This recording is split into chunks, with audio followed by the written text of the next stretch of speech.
சபரிமலை தங்க கொள்ளை வழக்கில் நடிகர் ஜெயராமிடம் வாக்குமூலம் பெற சிறப்பு புலனாய்வு குழு திட்டமிட்டுள்ளது. இதுவரை முன்னாள் எம்எல்ஏ உட்பட 5 பேர் கைது செய்யப்பட்டுள்ள நிலையில் நடிகர் ஜெயராமை சாட்சியாக சேர்க்க வாய்ப்புள்ளதாக தெரிகிறது. வழக்கில் கைதான உன்னிகிருஷ்ணன் போற்றி தங்க முலாம் பூசுவதற்காக சபரிமலையில் இருந்து கொண்டு செல்லப்பட்டவற்றை நடிகர் ஜெயராமின் வீட்டிற்கு கொண்டு சென்று பூஜை செய்ததோடு ஜெயராம் உள்ளிட்டோரையும் ஏமாற்றியது விசாரணையில் தெரிய வந்துள்ளது. சிவகாசி அருகே சாலையில் சண்டையிடுவது போல் நடித்தும் விபத்தில் ஒருவர் சிக்கியதை கண்டு சிரித்தும் ரீல்ஸ் வீடியோ வெளியிட்ட 2 இளைஞர்களை போலீசார் கைது செய்தனர்.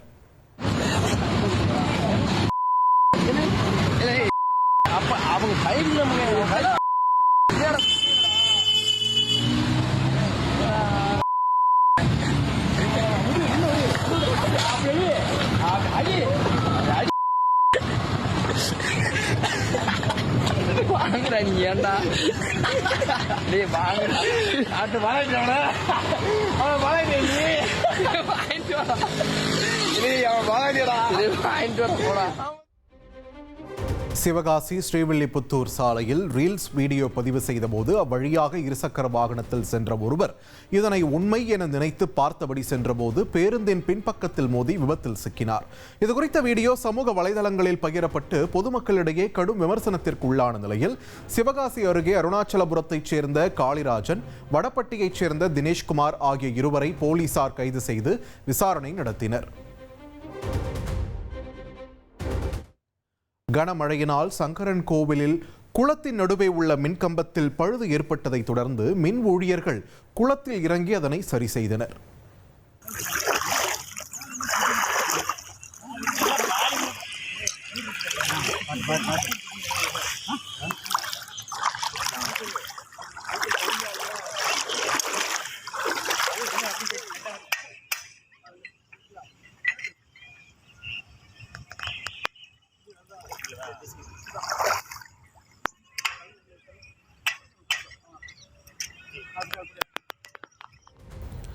கனமழையினால் தென்காசி மாவட்டம் சங்கரன் கோவிலில் குளத்தின் நடுவே உள்ள மின்கம்பத்தில் இன்சுலேட்டர் பழுதானது. தகவல் அறிந்து சென்ற உதவி மின் பொறியாளர் கருப்பசாமி தலைமையில் மின்சார ஊழியர்கள் கழிவுநீர் கலந்துள்ள குளத்தின் நடுவே இடுப்பளவு தண்ணீரில் இறங்கி மின்கம்பத்தில் ஏறி பழுதை சரி செய்தனர். இதனால் மின்வாரிய ஊழியர்களுக்கு அப்பகுதி மக்கள் பாராட்டு தெரிவித்து வருகின்றனர். திண்டுக்கல் மாவட்டம் வேடச்சந்தூர் அருகே 60,000 லிட்டர் கொள்ளளவு கொண்ட மேல்நிலை நீர்த்தேக்க தொட்டி திடீரென இடிந்து விழுந்த சம்பவம் அதிர்ச்சியை ஏற்படுத்தியுள்ளது. மாரம்பாடி மேற்கு தெருவில் கடந்த 1997ஆம் ஆண்டு கட்டப்பட்ட இந்த தொட்டி சேதமடைந்து காணப்பட்டது. இதுகுறித்து அதிகாரிகளிடம் பலமுறை புகார் அளித்தும் தொட்டியை சீரமைக்காமல் குடிநீர் விநியோகம் செய்து வந்ததாக அப்பகுதி மக்கள் குற்றம் சாட்டியுள்ளனர். மேலும் குடிநீர் தொட்டி காலி இடத்தில் இடிந்து விழுந்ததால் பெரும் அசம்பாவிதம் தவிர்க்கப்பட்டது. ஈரோட்டில் கடை முன் நிறுத்தி வைக்கப்பட்டிருந்த பைக்கை மர்ம நபர் திருடிச் சென்ற சிசிடிவி காட்சிகள் வெளியாகியுள்ளன.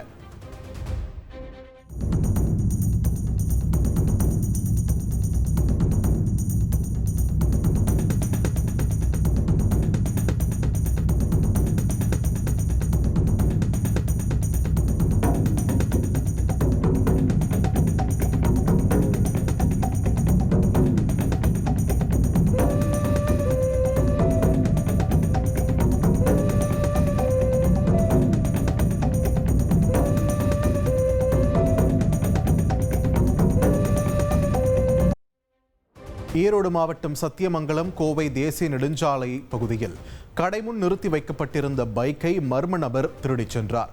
கடந்த 19ஆம் தேதி சந்தோஷ் என்பவர் கடைக்கு சென்றபோது பைக் திருடப்பட்ட நிலையில் போலீசார் விசாரணை நடத்தி வருகின்றனர்.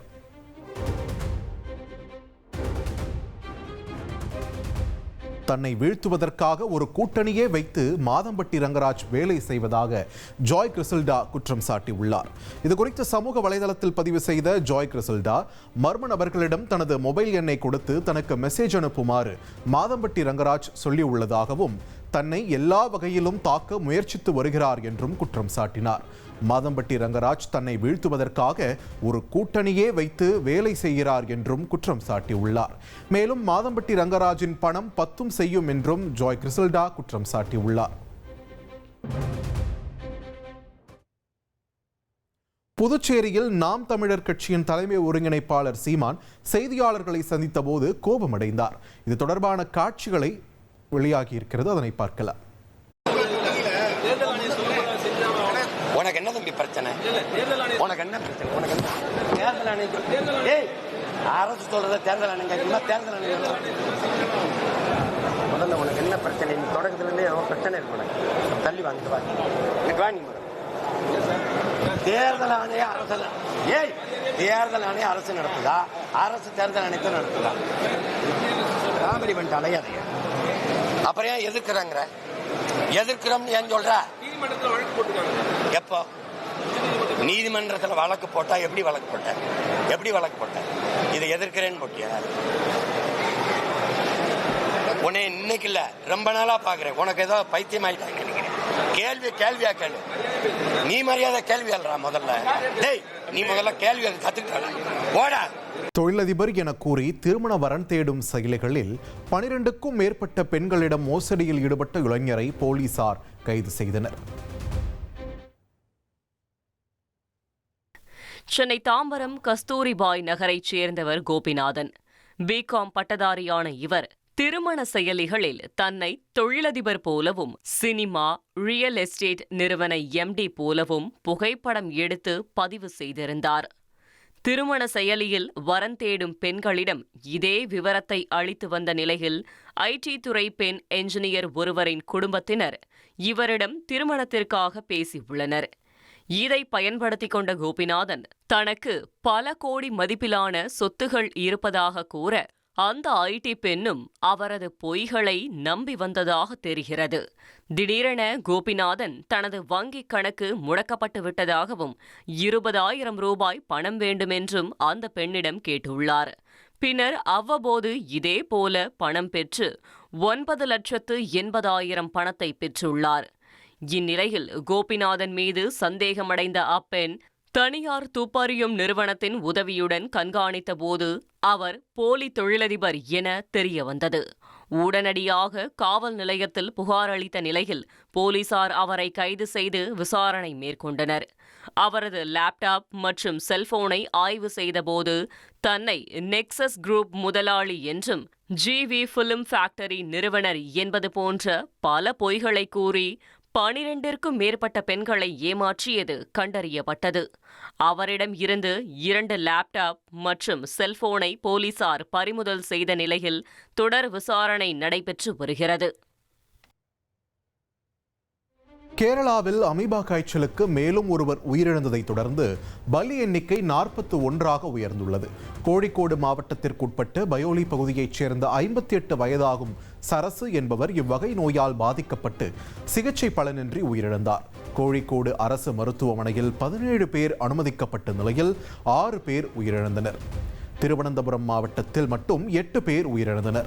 கேரள சுகாதாரத்துறை பல்வேறு நடவடிக்கைகள் மேற்கொண்டு வரும் நிலையிலும் ஆங்காங்கே உயிரிழப்புகள் தொடர்வதால் பொதுமக்கள் அச்சமடைந்துள்ளனர். திமுக கிளை செயலாளர் துப்பாக்கியால் சுட்டுக் கொல்லப்பட்டுள்ள சம்பவம் பெரும் அதிர்ச்சியை ஏற்படுத்தியுள்ளது.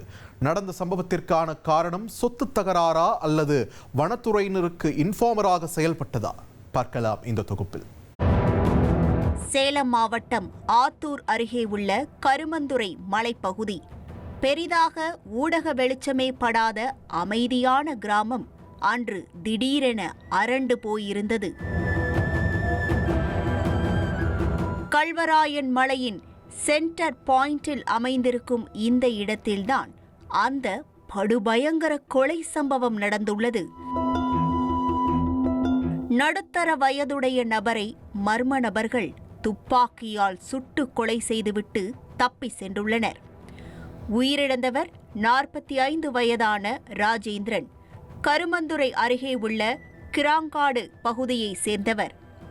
வனவாசிகளுக்கு திமுக கிளை கழக செயலாளராக பரிச்சயமான ராஜேந்திரனுக்கு மனைவியும் 3 பிள்ளைகளும் உள்ளனர்.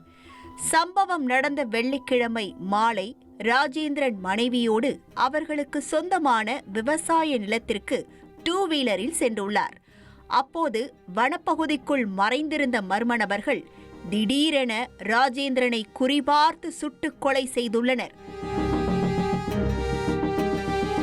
கண் முன்பாகவே கணவரை பறிகொடுத்த ராஜேந்திரனின் மனைவி உடனடியாக அருகிலிருந்த கரியகோவில் காவல் நிலையத்திலும் புகார் அளித்துள்ளார். போலீசார் மேற்கொண்ட முதற்கட்ட விசாரணையில் ராஜேந்திரனுக்கும் அவருடைய உறவினர் ஒருவருக்கும் கடந்த 10 ஆண்டுகளாகவே சொத்து தகராறு காரணமாக முன்விரோதம் இருந்தது தெரிய வந்திருக்கிறது. அது மட்டுமில்லாமல் மலை கிராமங்களில் யாரெல்லாம் நாட்டு துப்பாக்கிகள் பயன்படுத்துகின்றனர், சட்டவிரோதமாக வனப்பகுதியை ஆக்கிரமித்து வைத்துள்ளனர் என்கிற விவரங்களையும் ராஜேந்திரன் ஃபாரஸ்ட் ஆபீசர்களுக்கும் பிற அதிகாரிகளுக்கும் தெரிவிக்கும் இன்ஃபார்மராகவும் இருந்து வந்ததாக தெரிகிறது. கடந்த சில மாதங்களாகவே இந்த பகுதியில் சட்டவிரோதமாக நாட்டு துப்பாக்கி வைத்திருந்தவர்கள் மீது அதிகாரிகள் தொடர் நடவடிக்கை எடுத்து வந்துள்ளனர்.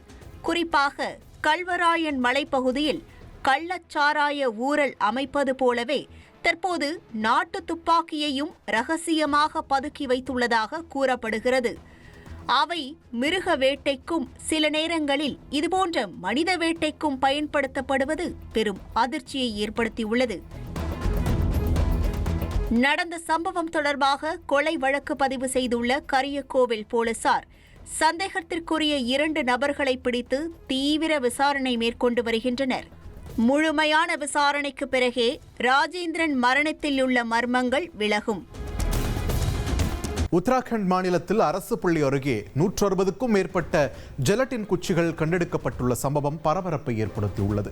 அல்மோரா மாவட்டத்தில் உள்ள ஒரு அரசு பள்ளி அருகே மாணவர்கள் சிலர் விளையாடிக் கொண்டிருந்த போது சந்தேகத்திற்கிடமான பொருளை பார்த்ததும் அது குறித்த பள்ளி முதல்வருக்கு தகவல் தெரிவித்தனர். இதுகுறித்த புகாரின் பேரில் சம்பவ இடத்திற்கு வந்த போலீசார் 161 ஜெலட்டின் குச்சிகள் மற்றும் வெடிபொருட்களை பறிமுதல் செய்து தீவிர விசாரணை நடத்தி வருகின்றனர். கன்னியாகுமரி மாவட்டத்தில் கோவில் வளாகத்தில் இளம் பெண் ஒருவர் திரைப்பட பாடலுக்கு நடனமாடி ரீல்ஸ் எடுத்து பதிவிட்டுள்ளார். கன்னியாகுமரி மாவட்டம் வெள்ளிமலை குமாரசுவாமி கோவில் வளாகத்தில் இளம் பெண் ஒருவர் திரைப்பட பாடலுக்கு நடனமாடி ரீல்ஸ் எடுத்து சமூக வலைதளத்தில் பதிவிட்டுள்ளார். இச்சம்பவம் பக்தர்கள் மத்தியில் பெரும் அதிருப்தியை ஏற்படுத்தியுள்ளது. பிரபலமாகும் நோக்கத்தில் இதுபோன்ற செயல்களில் ஈடுபடுவோர் மீது கடுமையான நடவடிக்கை எடுக்க வேண்டும் என்று இந்து சமய அறநிலையத்துறையினருக்கு பக்தர்கள் கோரிக்கை விடுத்துள்ளனர்.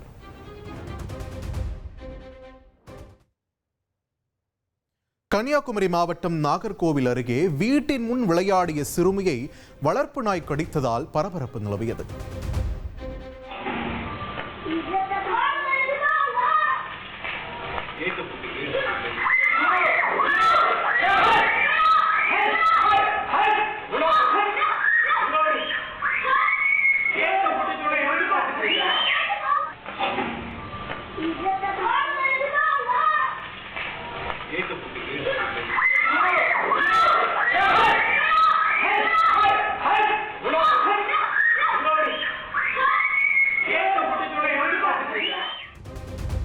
கன்னியாகுமரி மாவட்டம் நாகர்கோவில் அருகே தொல்லவிளை பகுதியைச் சேர்ந்த பிரவீன் பிரதீபா தம்பதியரின் 10 வயது மகள் பிரமிக்பா வீட்டின் முன் விளையாடி கொண்டிருந்தார். அப்போது எதிர் வீட்டைச் சேர்ந்த கேட்பரி என்பவரின் வீட்டில் வளர்த்து வரும் வளர்ப்பு நாய் சிறுமியை துரத்தி சரமாரியாக கடித்துள்ளது. சிறுமியின் அலறல் சத்தம் கேட்டு தாய் மற்றும் உறவினர்கள் வீட்டின் வெளியே ஓடிச் சென்று மகளை மீட்டு ஆசாரிப்பள்ளம் அரசு மருத்துவக் கல்லூரி மருத்துவமனைக்கு கொண்டு சென்றனர். நாய் கடித்தது குறித்து சிறுமியின் பெற்றோர் கேட்டபோது கொலை மிரட்டல் விடுத்ததாக கூறப்படும் நிலையில் நேசமணி நகர் காவல் நிலையத்தில் புகார் அளிக்கப்பட்டுள்ளது. திருச்செந்தூர் கோவில் நிர்வாகத்தின் எச்சரிக்கையை மீறி கோவில் வளாகத்தில் ரீல்ஸ் எடுக்கப்பட்ட சம்பவம் பக்தர்களிடையே அதிர்ச்சியை ஏற்படுத்தியுள்ளது. இன்ஸ்டா பக்கத்தில் சில இளைஞர்கள் ஒன்று சேர்ந்து சண்முக விலாச மண்டபம் முன்பு நின்று சினிமா பாடலுக்கு ஆடி பாடியுள்ளனர். இந்த காட்சிகள் இணையத்தில் வைரலாக பரவி வருகிறது. மேலும் சம்பந்தப்பட்ட இளைஞர்கள் மீது உரிய நடவடிக்கை எடுக்க வேண்டும் என்று பக்தர்கள் கோரிக்கை விடுத்துள்ளனர். தாய்லாந்தில் பெய்த கனமழையால் பல இடங்கள் வெள்ளக்காடாக காட்சியளிக்கின்றன. தாய்லாந்தின் தெற்கு சோங்க்லா மாகாணத்தில் கனமழை பெய்தது. ஹட் யாய் என்ற பகுதியில் தொடர் மழையால் ஏற்பட்ட வெள்ளப்பெருக்கை தொடர்ந்து அவசர நிலை பிறப்பிக்கப்பட்டது. கடந்த 3 நாட்களில் மட்டும் 595 மில்லிமீட்டர் அளவுக்கு மழை பதிவானதாக தெரிவிக்கப்பட்டுள்ளது. பல இடங்களில் வீடுகளை வெள்ளம் சூழ்ந்ததால் பாதிக்கப்பட்ட மக்கள் மீட்கப்பட்டு பாதுகாப்பான இடங்களில் தங்க வைக்கப்பட்டனர். அமெரிக்காவின் ஹவாய் தீவில் உள்ள கிலாவியா எரிமலை வெடித்துச் சிதறியது. நெருப்பு குழம்பு ஆராய் வழிந்தோடும் பரபரப்பான வீடியோ காட்சிகள் வெளியாகியுள்ளன.